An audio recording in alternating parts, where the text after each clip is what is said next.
Good evening, Derek Schaefer and audience. That is Derek Schaefer. I am Trey Heath. This is the Beyond the Curve MX podcast tonight.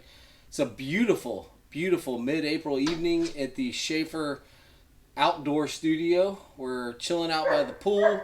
Yep, if you hear that background noise, River. You can see her. She's right beside you. The Great Dane is looking out the window. The rest of the family's out on a golf cart ride, enjoying the beautiful neighborhood. And so the dog is not happy because the dog did not get to go on the ride. So, Derek, enough of the intro BS. How's it going for this beautiful Monday? It's wonderful. We worked our butts off this morning, and here we are relaxing anyway. I know we're both clean, like considering what we started the day out as and what we are now. It's Look at nice. the house. I know. I know. It was beautiful. It was beautiful. We just FYI, Derek is he owns DBS, which does home renovation, fabrication, and he's doing some of his own home renovations. And today he was the skilled labor, and I was the unskilled labor of dumping. We did 30 bags of insulation. Blown in insulation. So that's how we started our day. I went and messed with some sprinklers for Myth Pros this afternoon, replacing, and I will have a post on my Facebook page. I haven't quite figured out how a city can get away with requiring a community to use reclaimed water and then clogging all their filters with a sewage spill, and then, hey, guess what? It's on you to. But that's for after episode 10 when we get into the business side of things. Yeah. And Derek had work to do today. He got everything cleaned up in the house, and it's late in the evening, and we're shooting a recap of. Good God, it was a racing weekend. We had Atlanta. We were busy this week. We had GNCC, I4MX, Dade City Motocross. So it was a busy weekend all around. Got a side story. Met another fellow racer's mom this week in the real estate world. So we got a lot to talk about. I think we should dive right in because it was the first day Supercross of the year, Atlanta. Yeah. At a super speedway. Let's talk about it. That was like we talked about earlier, I'm not into the day race. It just didn't feel right. But let's congratulate Jason Anderson on having a baby. Yeah. Less than 24 hours before the race. That's you know what? That's part of being a professional athlete. Yep. And then Barsha signs another 2-year contract with Gas Gas. So that's the first. And what's funny is step. He talked about that at the end of March. I was just listening to some old interviews. He talked about that, wanting to finish his career there. And they were in the work. So if you go back, it's funny, if you're behind on podcasts, you can actually kind of read the tea leaves as they're happening. And I actually listened to that. So yeah, congratulations to him. It'll be a great finish. I'm actually really interested to see what he does post-career because he loves the bicycle world. He loves Europe. His wife's from Europe, or England. So I'm guessing they're going to head that direction, and he's going to do other fun stuff. But man, he is riding so good right now. Every week it's just so good progression. Yeah, but Atlanta, I'm with you. I'm not a big daytime Supercross guy. Like it doesn't seem. Yeah, we go to Supercrosses in the morning or in the daytime, so we can watch qualifying and A, B, and C qualifying. Pit party and it's the part of the experience, and then the night show. It's just. Because you got the fireworks, the nighttime ceremonies, it's just all, we always talk about the feel of it. And you just don't have that during the day. It's like an outdoor, I love going to the outdoors, but it's not this, when it's Supercross, you want the night show. You make the night show for a reason. Yeah. And I mean, we're sitting here watching it on TV and seeing it, but the crowd looked good. It seemed like there was a decent crowd. It seemed like the racing... Well, I don't even know if the racing was good. The racing was racing. Mm-hmm. But you know what? Since we're at a NASCAR track, not every NASCAR race is a great race. But we like the race. We like Supercross. So some races just are, and this track didn't really lend to, there were moments that we're going to touch on, but I just kind of feel like, it was just a race.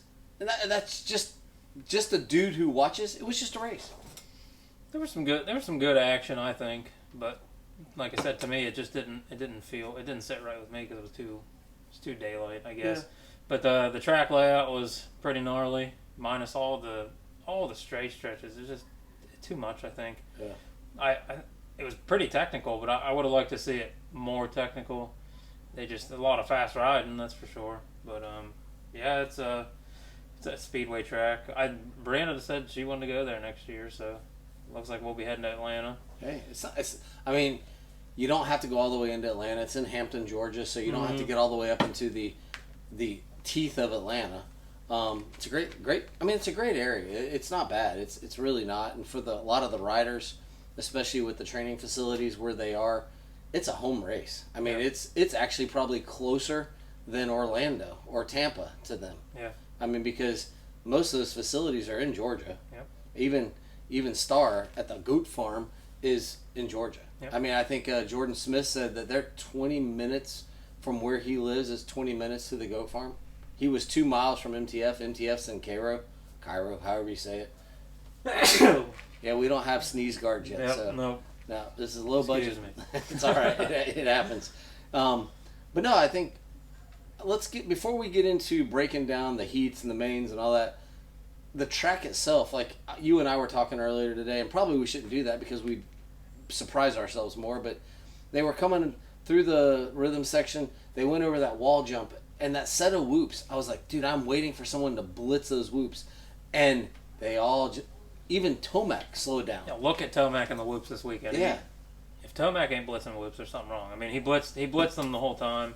I think there was one point where he settled down a little bit, but if Tomac's not blitzing hard, those whoops are gnarly. Yeah. And he slacked off. He was actually losing a lot of time in the whoops to everybody else. To Webb, of all people, who's not a whoop rider. Yeah.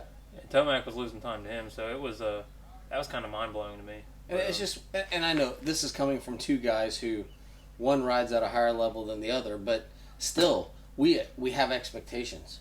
And you're like, okay, I'm waiting for the trigger to be pulled, and there was no trigger pulling. It was just, the track was cool. There were different lines. You could take different things, but they all ended up being the same. Not faster than the other. So it was just kind of one of those, like I said, to me it was a race. It was just a race. Yeah, like you said, the track was, they had a lot of like off camber, you know.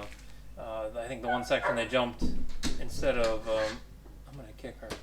It's that one section, I think they were, it almost looked like they were going to, like a wall jump, but then the top of it, like you landed on it. Yeah. It's hard to explain. It was like a little hip kind of double. It was cool, and then they landed on it and shot. That was pretty cool. There was a couple cool sections on it. I mean, just a lot of straight stretches. I think they could have, maybe a little more windy or something, but I'm not a pro supercross rider, but... No, and I thought it was, I mean, it's, as you and I talked about, I think it's cool it's something different. Like, it was different than, amazingly, Daytona, which is also a super speedway track. It was different, and I think it's important to have that variety so that it's not just these cookie cutter tracks with the same distances. There wasn't a triple. There was some massive doubles. Oh, yeah. And that was cool. Like, literally, the finish line was a double, and as soon as they hit the finish line, they hit another double, and then go over a bridge, and it was like, that's kind of... There were... As I said, it was a race. It was cool. It was unique. And I think that kind of gives us an idea of maybe what this SMX part of the series is going to look like as we get through outdoor motocross. So I think we're going to see a lot of cool stuff in SMX. So I think it's fine. I mean, there were two sand sections, and it was cool the way they would attack the sand sections differently depending on if they were riding or attacking. Mm-hmm. And it was like, oh, okay. So, like I said, like, it was neat. It was just, I think, honestly, had it been at 7 o'clock at night, we would have a different opinion. I think it would be much better. Yeah. So, yeah. Let's dive in. Let's dive into some heats. Jump into 250 Heat 1. Yep. Deegan shot out of that start. Yes. Unbelievably. The kid's he's shown good progression every week, and I think he's going to get a win under his belt. I think. I mean, they only got what? They have East Rutherford this week, but it's a East-West. Yeah, the showdown. I don't think. I think he might be up there. I don't see him podium. No podium or nothing for him. You don't think so? I don't think. Because you have Jet, you have Hunter. Who's the third guy? RJ? It's hard to say. So, my only thing with Jet and Hunter, they're not. They might put on a show, but they're not going to battle because they have such a big lead. Yes, one will let the other one go, or vice versa, just because that's how they are. They would rather one of them would rather lose instead of taking, one of them a chance at all of one of them falling. Well, the money goes to the family, so it's all good.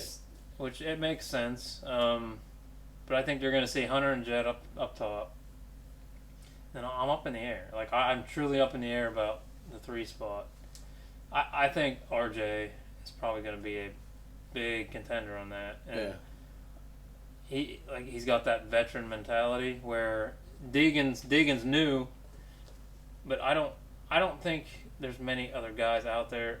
I'm anxious to see what the rest of the star team does too. Well, now Nate Thrasher's out.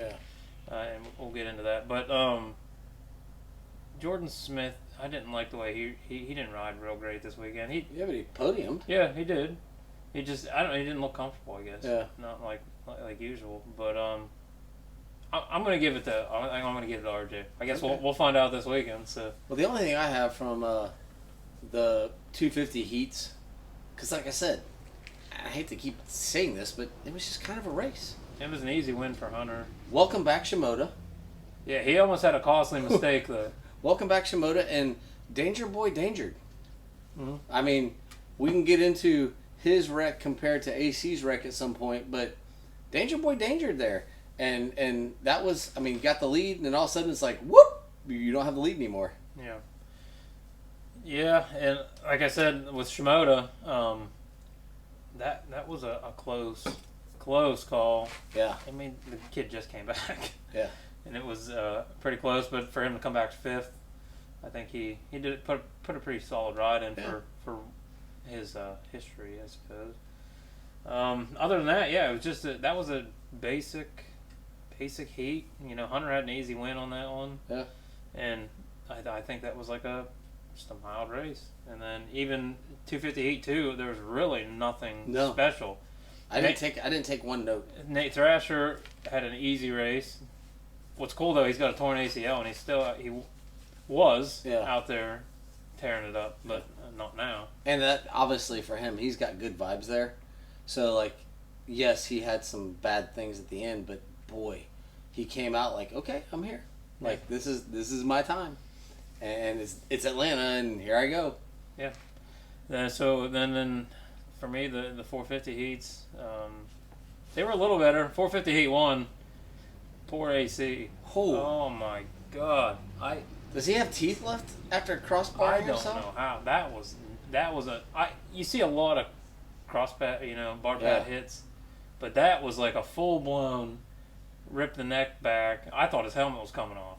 I mean, it was ridiculous. And then for him to jump back up. Well, James kept talking on a side note. I don't know what James's future is, but dude, he and Ricky in the booth together. Oh, it's good. It is like a symphony. They need to. I like Daniel Blair was a low level pro rider, mid pack. But he's good. But his announcing skills are great. Yeah. I mean, I'm glad that they have him there. I'm not a big fan of JT Thomas being there. He's okay, but when you get Ricky and Bubba together, just the history alone, and then to get them to collaborate and. I know in Bubba's world they talked a lot of their situations out, and there was a lot of misconception and all that. But you put those guys together, and it's I absolutely love when he's there, and I'm glad he was there this weekend. It made it more interesting. And it's amazing to me. He sees stuff like he talked about AC like, oh my God, it blew his boots off. Like not off, but blew his boots open. I'm telling you, as someone watching it, I'm like, I don't see his, but he saw that it. Yeah, I did catch that his top straps were open, and I'm like, same with Bubba. I was thinking in my head like, man, you got knee braces on. Those things are gonna slide. Yeah. And Bubba said that it was kind of weird for me because Bubba's like, that's the only thing that holds his knee braces in place. I wonder how that's gonna pan out. I'm like, me and you need to get together. But then I mean, let's give props where props is. AC's had some terrible luck. That was a terrible crash, but then to come back and get 4th. in the heat. Yeah. That's a good ride. And he was pressing the whole time. To even get back on the bike, I mean, that would daze and confuse you pretty hard. Yeah. To take that No, hit. that was a big hit. And then, Webb takes the win, but Roxon was right there. And Roxon looked racy all day, though. Roxon put in some great laps this weekend. But doesn't that track lend to him, though? Technical, kind of let the bike do its thing. You can hit things and kind of... I feel like Roxon is probably one of the most technologically savvy riders there is. Watch Roxon outside of the Supercross world and the things that he does. Yeah. Riding with Bierman and all that, hitting some of them imagination jumps. I mean, not a lot of these riders will do that. And a lot of these riders, you'll listen to them talk and they'll be like, I wouldn't hit that, but that guy did it, so now I have to. Where Roxon just doesn't give a shit. Yeah. He's a rider at heart, and I love watching Roxon ride just because of that reason. I know he's had his issues and medical problems and blaming medical problems and whatever, but that was a solid ride for him all night long. Yeah, all day long. As a rider, I respect what he's done. The only thing I took besides AC, and the only thing I took from Heat 1, I'm looking at the scoring pylon, and Josh Hill's in third, and Josh Hill's in third. They talked about who was in fourth. They talked about AC. They talked about Webb. They talked about...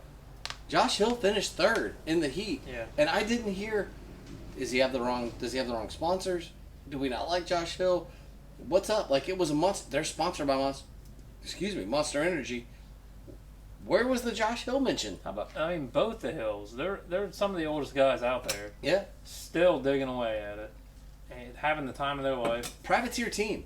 And I think they put in solid rides every weekend. Yeah. Once in a while it's not the best, but we don't all have good days. Yeah. And we've talked about that many times in the past. But they get the recognition, but they don't get the recognition they need. Yeah. Because at one point in time, they were both really fast riders, and they're still really fast riders. But to do it at that age, it drives me nuts that they're not getting any kind of recognition for it. But that's all I took from Heat 1. Moving into Heat 2.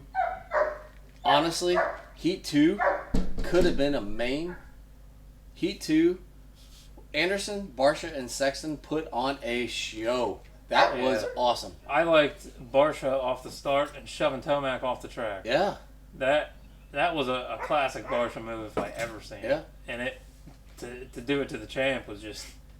that was a pretty good race, but wasn't that Tomac's fault though? Like, hey, he drifted out there all by himself. Yeah, and Barsha was coming in hot. Yeah, I mean, hot. But if anybody can do that, it's Barsha, because he can throw a corner like I've never seen in my life. But that's just how Barsha rides. Yeah.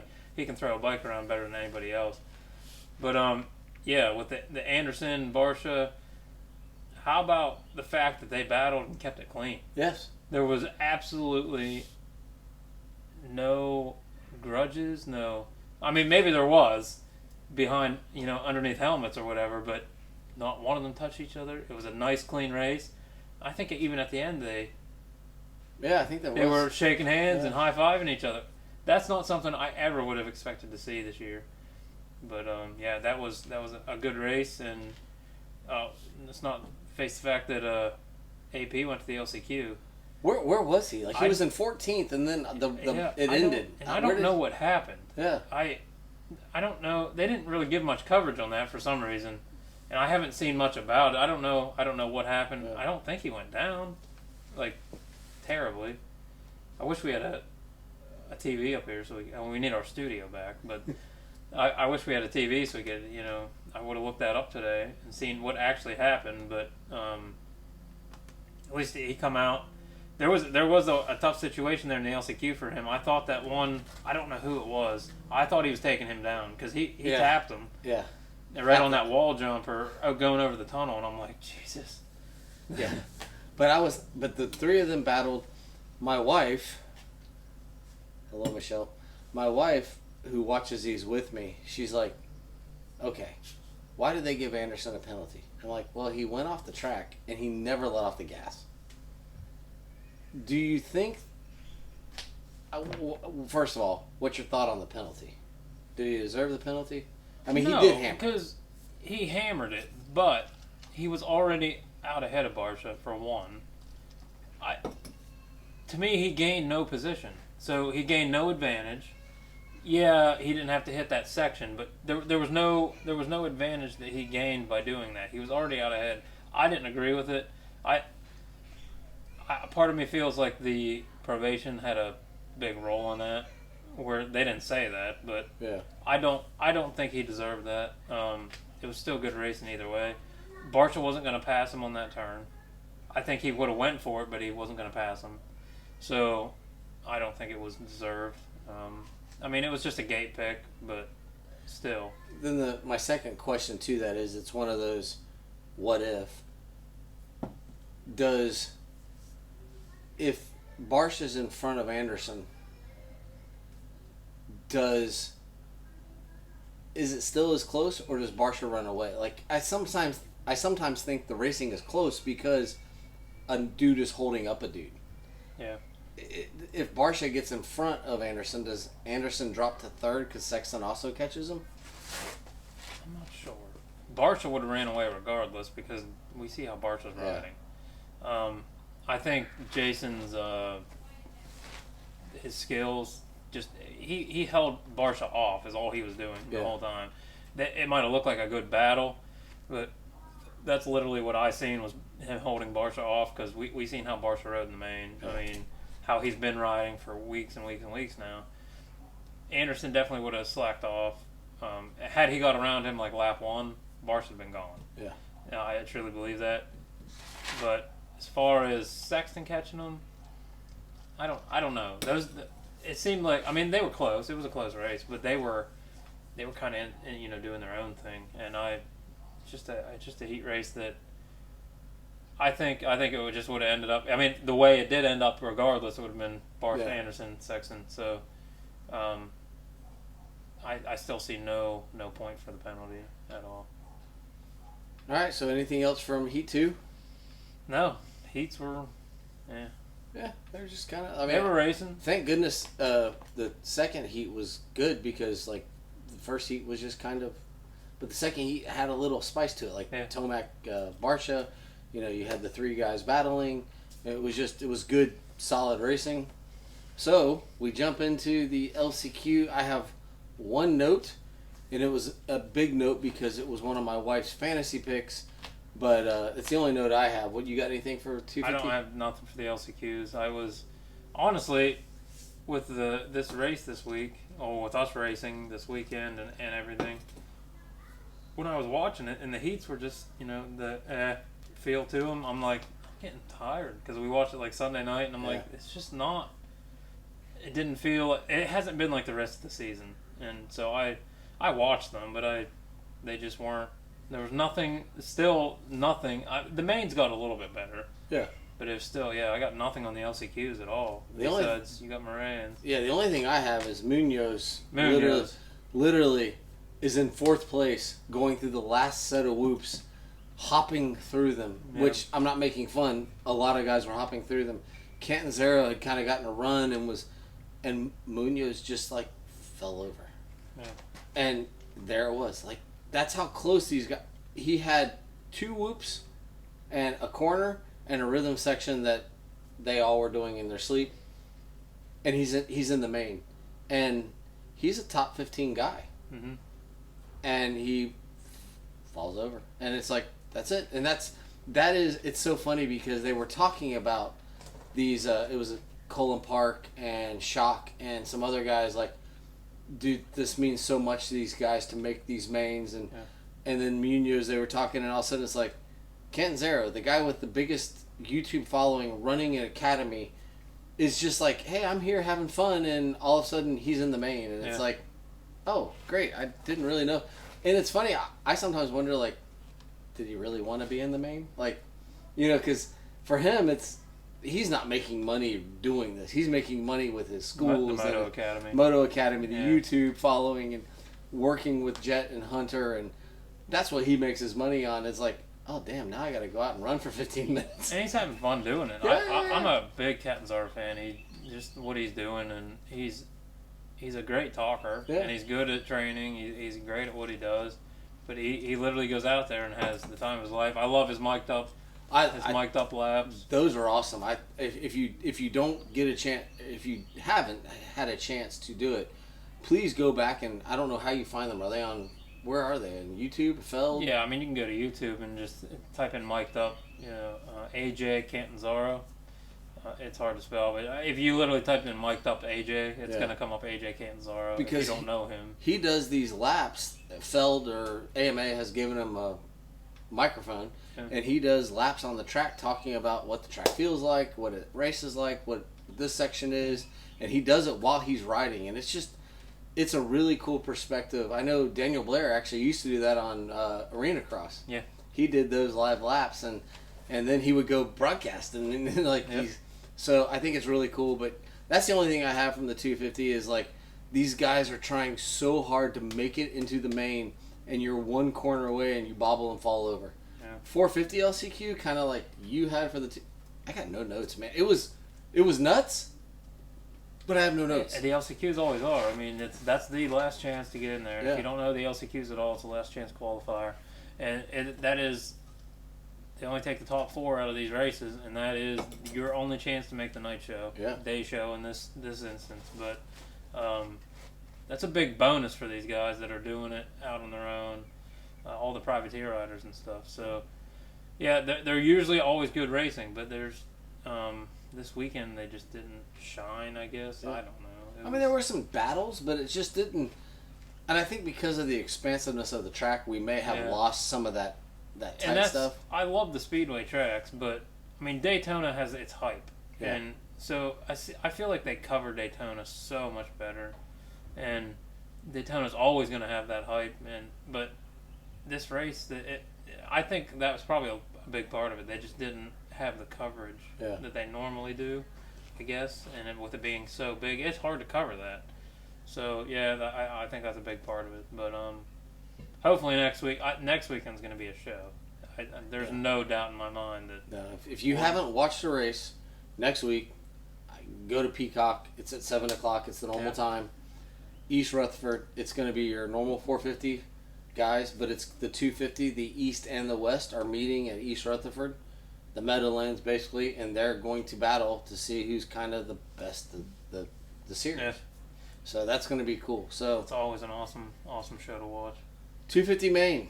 I got a few notes, but start us off. Old Danger Boy Deegan. He's giving Hunter a ride for his money, and that there's no doubt about it. The kid we talked earlier, the kid showed great riding abilities in the heat, and then he come out and he wanted no part of Hunter being out front, but it seemed like the pressure might have got to him a little bit. Hunter was having no part of that, and he made quick work of him, but still, I was impressed that he was out there. Yeah, I thought that's what I said too. Is I had that note is the pass at the bridge by Hunter was like, I mean, literally that was right out the start. Like they started, went over the finish line, and Deegan had him, and then it was like, nah, man, we're done with this. Yeah, you could see the aggression in his riding. Yeah. Like we're not having this, and you could tell Hunter was mad, and I mean that made for good racing right there. Yeah. But it was the Deegan hype, but it was cool to see him out front like that. He is a decent kid. He's a nice kid. Even in his interviews, he's pleasant. Well, he even said, like, in his podium interview, he was like, dude, well, that was a save. Yeah. I mean, we got to go back to that because the camera's showing us Hunter leading, saved. And then all of a sudden it's like, Deegan's in the lead. And it's like, what happened? Yeah. And we went back and watched the replay, and let me tell you, AC didn't save it. Deegan didn't save it. Hunter saved it. Whew. Like, you got Deegan and AC. It was like a combination of both. Yeah.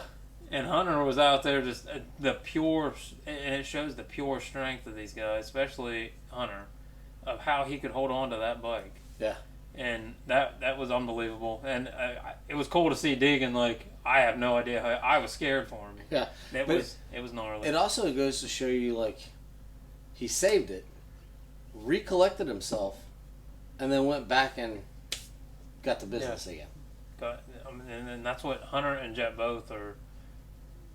When they're on that track, they're just animals. Yeah. And I cannot wait to see them on 450s. I think Hunter's going to be in a 450 next year, but I don't know. We'll see. Besides that pass and the save, my notes say nothing spectacular. Just Thrasher ruining his night. Oh man, probably ruining his rest of the season. The rest of the season. It looked like collarbone maybe. And then they'll go ahead and get the knee fixed. And yeah, they'll fix it all at once. But yeah, he's definitely done. He was in pain.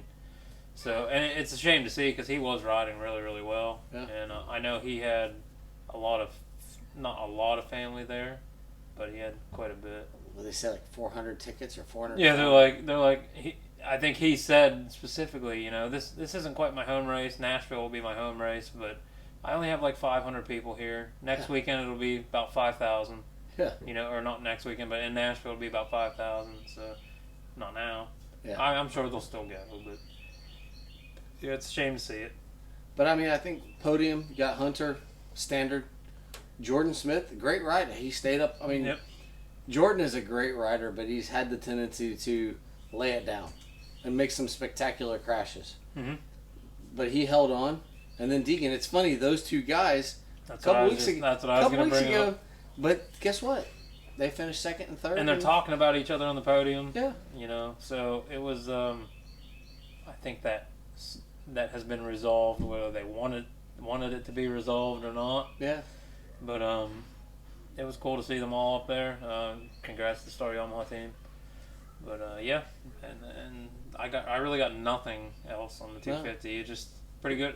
Besides the Hunter situation and the Deegan situation, it was. Yeah, and the funny thing for me is there was nothing I saw obstacle wise that the 250s weren't doing that the 450s could. No.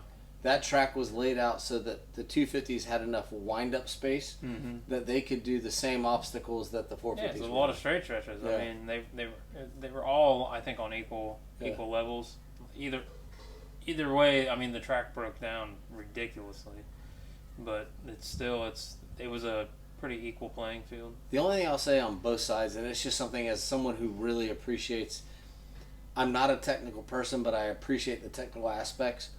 A couple of the flat corners where they grab edges and just grab a handful and then make a corner and hit a jump. I'm like, Michelle and I were talking about it. She's like, that's what I want. I'm like, darling, I don't have that skill. Like, they're literally like, it was a flat corner.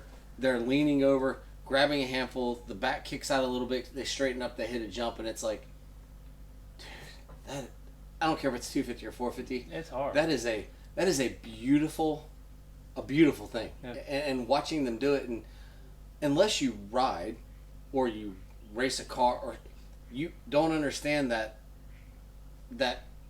art of finding traction to the nth degree. Yeah, and the size of a 110 tire. Yeah. And it's just awesome. So that's the only thing I kind of jotted down was just their skill set. Yes, they go through a bowl berm, cool, but when they can get on full gas in a flat corner and manhandle that, just go try it. Get one of your friends' bikes, go into a flat corner, and give it a handful of throttle and see what happens. And I just think and then try to hit a big double on top of that. That's where their skill set shines. But for the average consumer, oh, that's cool. No, it's really hard. It's actually really hard. I don't think anybody sees or understands. If you ride, you understand. But I have rode a supercross track. I have rode the arena cross, and I know what it's like. It beats the living shit out of you to do something like that. And these guys are just lap after lap after lap. Because you'll get on some of these tracks and you'll dread that one section. These guys, I mean, they might dread it, but it's ease. And then they get on the podium, it looks like they haven't done anything. They look like Formula One racers after they finish. Sweating a little bit. Yeah. They're like, it was great. I'm like, dude, that was exhausting. Yeah, and they'll talk just like us right now. Man, that track's gnarly, but we had a good race. Yeah. Dude, you're not even out of breath. Yeah. It's crazy. I need a minute, after I'm done. But and then, so 250s kind of, I think that's almost status quo. I mean, if Thrasher had been up there, you could have taken out Jordan or Deegan and thrown Thrasher in there, and it would have been the surprise would have been had Shimoda come back and gotten a podium right off the bat. Yeah. But that was kind of status quo. So we jump into 450. Only thing I have, Chase gets a great start, and yeah, Tomac had a terrible start. I think he willied off the gate, and that screwed him way up. How'd you like the camouflage gear for the Alpine Stars guys, minus Chase with his Chase Elliott gear? It was pretty cool. I actually, not to jump into like Dade City or anything, but we were parked beside a kid. He had a full. It was, I don't even know who made the gear, but it was a full Army outfit uniform. Really? But it was motocross gear. Like it had the pocket, the name, everything. But it was motocross gear. It was probably some of the coolest gear I've ever seen. Well, you have a task now. You have to find out. I know. And I gave the dad my card, and I'm hoping he messages me. And we sat and talked to this dad for like 2 hours, and I didn't even think to ask him about that gear. That's cool. We just got to talking about everything else, and but yeah, it was a really cool outfit, and I wish I would have asked him because I've never seen anything like it. Even in these races where they get the military appreciation, you don't see that. No. Like you see the camo gear, you see the camo bikes or the stealth bomber bikes, but I've never seen gear that was full blown Army gear. It was awesome. So, Chase gets a good start. The race starts. We got Chase, you got Roxon, you got Barsha. Where the hell are our championship contenders? Way in the back. I don't want to say in the back, but yeah, they're back there. They're in the bottom half of the 10. So let's give it to Sexton for holding the bike up an entire race. Like hats off. My kids love Sexton. I couldn't believe he did it. The 450s, that main made me sit on the edge of my bed, not my seat, my bed, because I'm like, he's going down. Yeah. You know, especially leading the entire race. Someone's going down because that track was nasty. I was waiting for it, and I was waiting for Sexton to just do what Sexton does best and throw some freestyle motocross in there and not be a freestyle motocross guy. But hats off to him. He held up, and I'm impressed. But the championship contenders. I don't know. I don't know what was going. Tomac said he never said he had a bad day. He didn't say anything was going on. He wasn't there. That wasn't Tomac. Even in the whoops, like we were talking about earlier, he wasn't blitzing whoops like he normally does. He looked like, I thought I was watching LCQ for a while.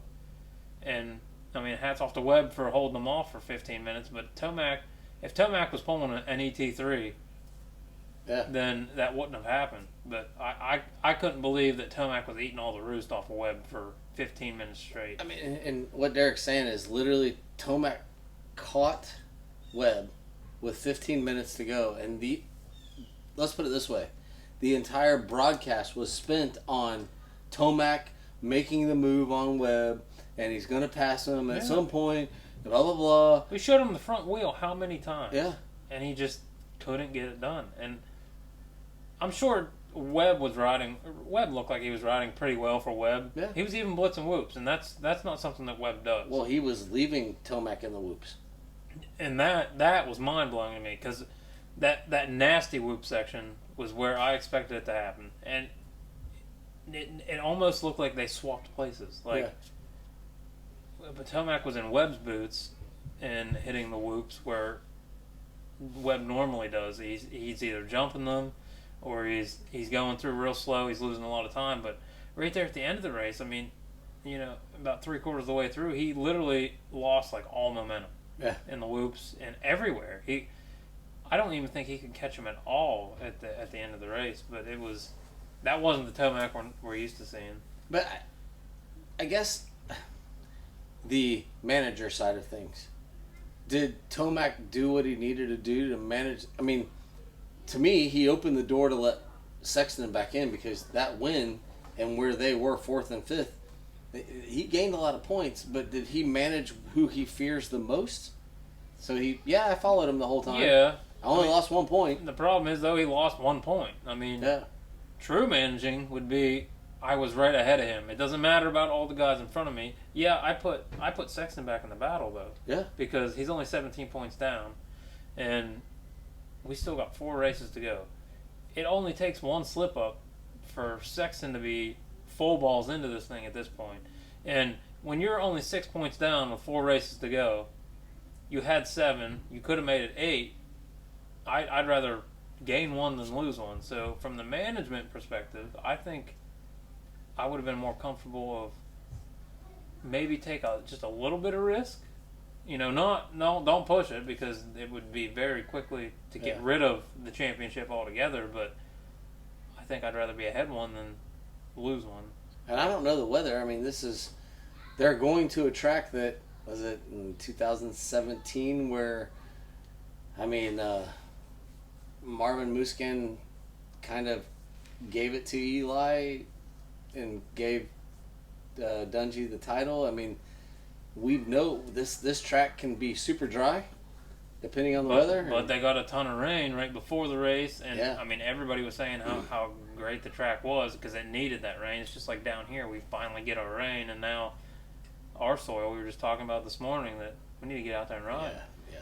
Because it's been too hard to ride, but I think that track was like that at the beginning, but then they got all that rain and it soaked it right up, and it looked like a good track. And I figure with the grip or the traction or whatever, I figured that was a Tomac. Yeah, you get a bad start, so you're not going to win. I mean, I think it's kind of, if Sexton stays up, he is the fastest. But we'll have to see. But there hasn't been much. If Tomac has a bad race, top 5, usually he comes back and does something good. It is cool though that there are guys that can be those disruptors and steal points. It's not just Tomac, Sexton, and Webb. Roczen and Barcia were right in there. Right, so I was just gonna say, we're talking about Webb, we're talking about Tomac, but let's give the real credit to Roczen and Barcia, because those boys were riding. Yeah. And had Chase slipped up just a little bit, I think Barcia would have just destroyed him. If I think the start would have been a little bit better on Barcia's side. It was still a good start, don't get me wrong. But we know Sexton's the fastest out there, regardless. He can't keep the bike on 2 wheels. But if Sexton would ride like that, like he had all year, I think we'd have a big championship on our hands right now. I mean, we still do, but I think it'd be a lot closer. But Barcia, I think Barcia would have took it this weekend for sure. Had Sexton even made just a little slip up, or had they started side by side, I think Barcia probably could have rode with him probably the whole race. Does he not catch Sexton more because he's defending Roczen? When you get into battles like that, you lose a lot of time. You're out front. The key to these races is starts. I mean, there's no ifs, ands, or buts about that. If you get the start and you can ride your laps, you're gonna win. I mean, let's look at AP. What was it, Indy? Detroit. Yeah, Detroit. We know he can ride, but just a stupid little mistake screwed him up. But all it took was that start. He got an incredible start, and he just ran with it. And look at all these fast guys behind him that we sit and talk about every week. If just circumstances would have been just a little bit different, he would have ran away with it, all because of that start. It's just starts are everything. So to me, had Barcia got that start with him, he still got a good start. But had he got that right with Sexton, I think we might be having a different conversation right now. And speaking of AP, goes to the LCQ. Yeah, what a comeback. And then had a great ride in the main. But really, the only thing I had is I said, great for Roczen. That was a great race. I really feel like they were talking about an Indy when he won, how it was track specific. But honestly, this track, not track specific per se, the feel. I feel like he just has almost a zen with his bike. Yeah. And I feel like that was a great race for him. Excuse me. Webb and Tomac were kind of in their own little battle, so he had that gap that he could play with because Webb was defending Tomac the whole race. Yeah. He did spread it out a little bit, but congratulations to Sexton. Like you said, he kept it up on 2 wheels, rode phenomenally. Barsha, fantastic ride, signs his new contract. Roxon, I don't know where he's going to go next year, if he's going to stay or whatever, but he has given the Suzuki brand, he's given HEP, he's given great publicity. And then you had Webb and Tomac, who are in their own little private battle. Yeah. Great job for AP. AC, great job. Another good race. So it was a good race. There were some good moments for a lot of people, but everybody kind of, Sexton was in his own race. Barsha and Roxon were in their own race. Webb and Tomac were in their own race. And then it was kind of so spread apart. Yeah. I mean, I think that's we go back to the coverage. I don't know. It was the whole race was based on Webb and Tomac, which is okay. Yeah, I guess. I mean, it's the championship race, but I think there was probably a lot of better racing going on that they just didn't care to show that, because right now the hype is what the hype is. So yeah, overall it was good racing. A fairly good weekend, and a lot of these guys, Sexton come out with, he was the biggest points gainer this weekend. Yeah. So yeah, it's like I said, good racing, but I think next weekend's going to be the one to watch. Yeah, I think so. Excuse me. Let's talk about the premier series in Florida. I'm not making fun of I4MX. One of the oldest series, Dade City Motocross. One of my buddies, he's running the vet non-jump class, and he's second in points. I want to give a shout out to Gary Brennan. Congratulations, dude. My old hair scramble guy, he's decided to go back in the motocross world. He got the whole shot this weekend. I think he made a pass for the win. Great job. But most importantly, we want to talk about Bowen Schaefer. Yeah, it was a better weekend from our last series race. We pretty much put our focus on the Dade City series right now with him. He is actually in the points running, so we've kind of just focused on that. Our goal this year was to race a bunch of the different series, and we've put it all on Dade City at this point. We'll probably run a few extras until we hit the eJam series, but got his new bike this weekend, so it was a learning curve. We went out for practice. He had risers on his PW, so I could tell his form was terrible. And I'm like, that's not how he rides. So right after practice, we had to tear the bike down, take the risers off, find nuts to go on his bar clamps, and we went out in Moto 1. He did okay. I think he got 7th over out of 12 or something like that. He did okay. He's still pretty scared from our last situation of the throttle sticking wide open. He told me he was scared, so I don't push the issue. Moto 2, we went out. He actually, I will say, Moto 1 and Moto 2, he was first off the gate out of everybody. And we watched it. Moto 2, he was 4th into the turn. He was first off the gate and dropped back 4th into the turn, which was phenomenal. Yeah. But we got some turning work to do this weekend, some corners. That'll be this week's project before we hit it again next weekend.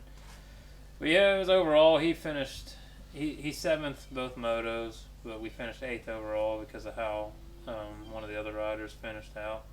They both had 14 points at the end of the night, so the tiebreaker would be, I think the other person got an 8th and a 6th. So the best second place, or the best Moto 2 finish breaks the tie. So it wasn't a great weekend, but Moto 2, he showed a ton of improvement. So we were making passes, we were holding guys off. So I think this weekend's gonna shine.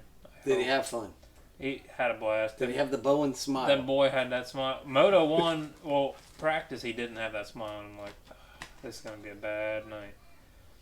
And then Moto 1, he went out and he had that smile. And then Moto 2, he's sitting on the gate and he's like, I'm like, buddy, listen to me. You were first off the gate this last time. He said, what? I'm like, you were first off the gate. Like, had you held on to that gas a little bit longer, you'd have been first out of that turn. He's like, I'm beating them all this time. I'm like, now we're talking. Because Moto 1, he's like, I'm like, you need to give it more gas. He's like, I'm scared. I'm like, that thing's not gonna stick. If it does, you know what to do at this point. Like you've ran through that. We're on a different bike, and he got that smile back in Moto 2, and like I said, we seen some battles, we seen some racing. So another cool thing, Carson Wood was there this weekend, just straight tearing it up. He's if anybody doesn't know, he's a future MX rider, but he is I think he's only like 11 or 12. Did he not do the I4MX series? Oh, okay. No, he was there. Just him and his parents, and there was another kid there. I can't remember his name. I told myself to remember it, and then we had so much going on. But he was on a 125, and I believe Carson's on the 85. He might be on the Super Mini. But those two were battling. I mean, that's a big CC difference. Yeah. And Carson was, right on his tail the whole time. If you don't know Carson Wood, check him out. He is an unbelievable rider for his age.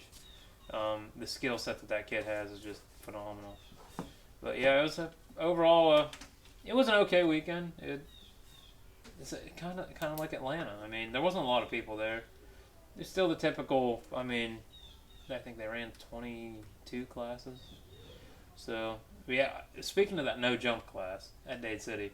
Yeah, how does that work? Because I feel like if you have any speed, you're gonna kind of jump a little bit. So I was talking with some guys, and I'm like, we should run this class just once. Let's because to me that has got to be hard. Yeah. Because I go out there first lap and clear everything. That's just my mentality. I don't know. There's no sight laps. There's you just do it. And I think it would be extremely challenging to run that no jump class. You see a lot of guys, they'll go out in that class, and I think it's just extra seat time, and they'll jump, and it drives me nuts. But I think it would be a blast to go out there and just see. I don't know that I could do it because I carry so much speed into those faces. Just because that's how you race. What really got me is I watched Gary get his whole shot, and his wife was videoing it. They come around, they started, they went left, they went right. It was a big start this weekend too. And there was this it was like a little step up, but it's not really a step up. But it was like a little jump, and like if you hit it, you would just go to the other side. Yeah. And he literally hit it and like had to stop and faced into the. Yeah. And I'm like, dude, that's not even a jump. So you can't clear anything, and you can. I've tried to pay attention to it a little bit after we've talked about doing it. Yeah. You can't. I believe you can jump, but you can't clear, and a lot of those jumps on that track, it's hard to not clear if you even jump them. So you literally have to. For me, it would be third gear, fourth gear wide open, and then slam on the brakes, and then you roll it, and then you do the next one. It would be very challenging, and I was talking with Brandon. I think at some point I'm going to try it just to see. Just to do it. Because Are you old enough to do it? They have a couple different ones. Oh, okay. Yeah, so they got like the vet, and then they got just the no jump, and my only issue is like there's a lot of women in that class too, but that's like their class. Yeah. So I think just the regular no jump class. There might be a women's no jump. I need to look into it a little bit deeper, but I hate to go out there and be that guy that shouldn't be out there. But I'm not saying that they're not going to beat me because that's what they race, and it's going to be hard. Like it would be hard. It's definitely it's almost a skill set because you really have to work on your cornering more. And like Gary, he gets good starts. He's decent at cornering, and then when I watched the first jump, I'm like, why did Gary can jump that jump? And then I went back and looked at the results, and I'm like, it's a no jump class, and I'm like, that's why he like caved in like so hard on that jump. But so Dade City, it's back to back because of Easter. So yeah, they took Easter weekend off, so we're back to back this weekend. I think this weekend's going to be a fun one. So. Okay. And then this also stepping up to the next one, you had I4MX. Want to shout out, I met Lindsay C. Her son races motocross. He's a young kid, and they were at I4MX series, which was at Tampa MX this weekend. And don't know how they don't know any results, but I know that series is kind of the state series right now of what's going on. Yeah, a lot of the big riders are there now, and sometimes you'll catch some of the pro riders that aren't riding, at these events. And shout out to HBI team because I know they got some big news going on right now, and they run that series through and through.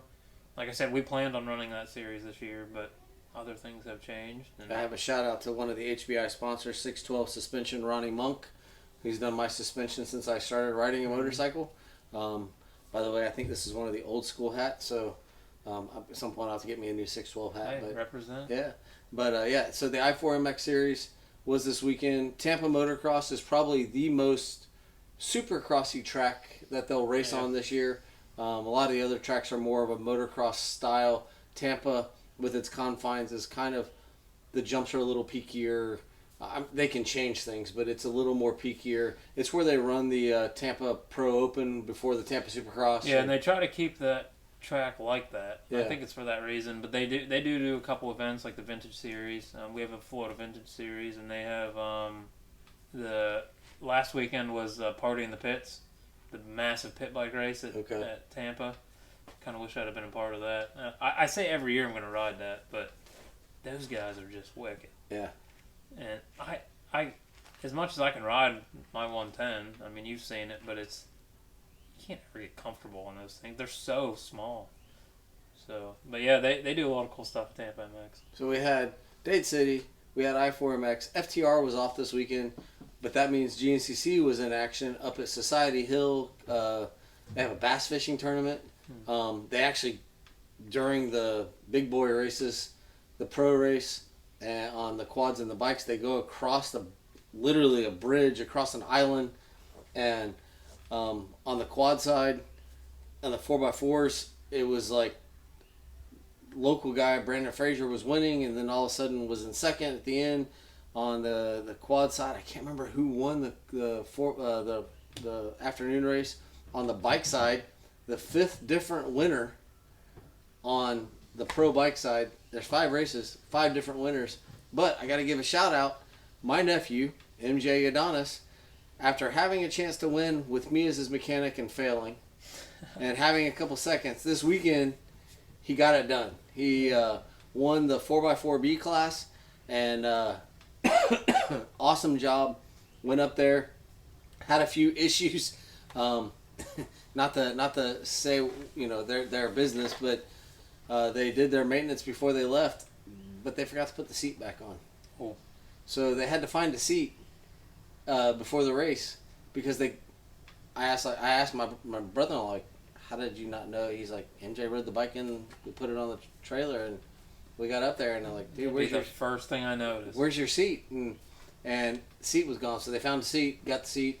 But yeah, he won. So still in the championship hunt. So as I asked how the weather was, kind of like we were, that track's a little sandier base, but they had some rain, but it was not muddy. It was more kind of like the rain actually did a good thing. So it was a good weekend for racing. You had Supercross, you had local MX, you had State Series MX, you had a National Off-Road Series. Good racing. I don't really have. I got one other thing, but I want to let you kind of finish up if you have something you want to. Anything? I ain't got much else. Just gonna, I think next weekend's gonna be, or next week on the podcast is probably gonna be a much better one. We got a big racing weekend again, and can't wait to hear about Dade City again. I mean, I love it. I love catching the videos from people. I love that people put their videos out. Yeah. And catching whole shots, excitement. We're trying to do a little bit more of that.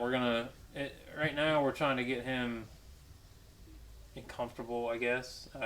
We're focused on our bike situations and his riding situations, and then I would like to get a little more out there with what we're doing behind the scenes, because it's a rough week leading up to it every time, and with everything we got going on, obviously we don't have a truck, we don't have our toy hauler, we don't have nothing, so we load everything in on the trailer and a Durango, and we go. It's I feel like it's like tent camping when you're in a luxury RV park. But I think next weekend we're still not going to have any of that stuff. But next weekend I think it's going to be a little bit better, and I'd like to cover our life a little bit better on it, alongside of this, and hopefully we can get there at some point. But James Stewart actually talked about Dade City in the Supercross race. Did you see that? Yes.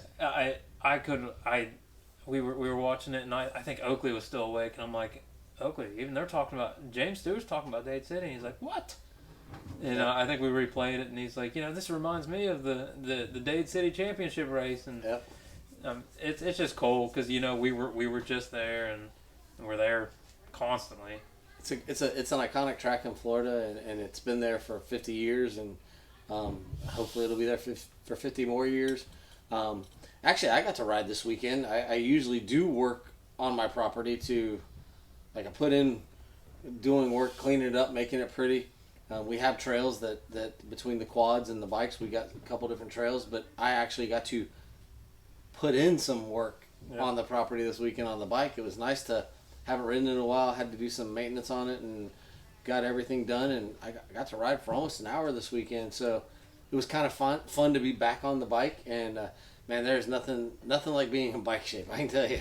No, and I'm going to tell you that I am not. And if we keep this rain up, we finally get some Florida rain down here, I'm going to come down and pressure you a little bit. Hey, come down there and ride. It's all ready to go, but the only thing I want to close on is I don't understand why a cargo van costs more than a Class C motorhome. Can someone explain that to me? Nobody's going to explain that to you. Because I can't figure out anything in the car world, the real estate world, anything right now, because it's ridiculous. Even the Bear cargo vans cost more than a full blown. I know. I can get a Class C with 20,000 miles on it. That's 31 feet long for $60,000 with 20,000 miles. And that's what it costs. And that's what it costs to buy a brand new empty cargo van. Yeah, that doesn't make sense. I can spend a lot of gas in that Class C for building out that cargo van. I told you the route to go. Hey, I've looked at schoolies. I've looked at them. That's the way to go too. I've looked at them. I told you that Class C we found. Doesn't matter. Big news in the future. Big news, but no.